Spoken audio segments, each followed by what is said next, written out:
आयुर्वेद और एलोपैथ के बीच चल रहा विवाद में जो प्रमुख बातें समझने लायक हैं वो ये हैं कि ये विवाद एलोपैथ और आयुर्वेद के बीच का है, कि ये विवाद आईएमए और पतंजलि के बीच का है, ये विवाद रामदेव और लेले के बीच का है, या ये विवाद हिंदू और क्रिश्चियनिटी के बीच का है।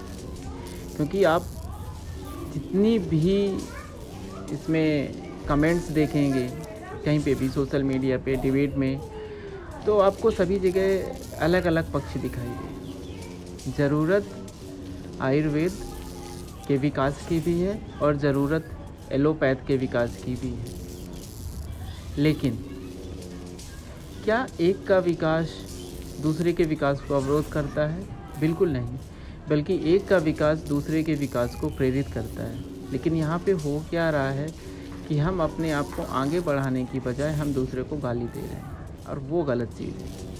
आयुर्वेद का विकास होना हमारी सभ्यता, हमारी संस्कृति और हमारे भारत देश के लिए गर्व की बात है, और वो होना चाहिए और पूरे देश में, पूरी दुनिया में माना जाना चाहिए। लेकिन उसके लिए आप किसी दूसरे पैथी को गाली देना ये कतई भी सही बात नहीं है। इसलिए, और दूसरा मोटिव ये भी है कि हो सकता है इसके पीछे कोई पॉलिटिकल मोटिव हो जो हम जैसे आम आदमी को समझ में ना आ रहा हो।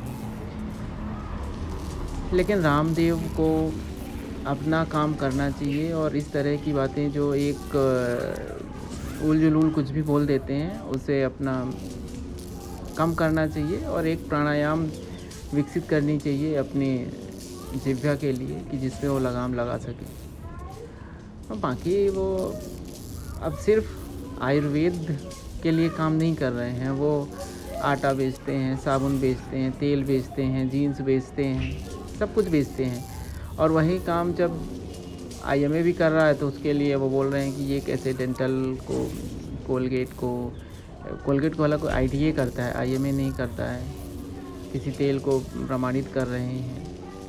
तो जब आप किसी तेल को पतंजलि बेचता है कि बोल के कि ये भैया ये इसको खाओ, इससे ये बीमारियां नहीं होगी, तो दूसरा तेल वाला भी एक दूसरी संस्था का सहारा लेता है जो आईएमए है। जिस तरह से आप पतंजलि का सहारा लेके बहुत सारे प्रोडक्ट बेच रहे हो, उसी तरह बहुत सारे दूसरे एजेंसीज आईएमए का सहारा लेके बोल रहे हैं। इसलिए इस डिबेट का कोई मतलब नहीं है। दोनों को अपना विकास करना चाहिए, और एक दूसरे से गाली देने की बजाय जहाँ पे एक दूसरे की ज़रूरत हो वहाँ पे उपयोग करें और एक दूसरे की सहायता करनी चाहिए।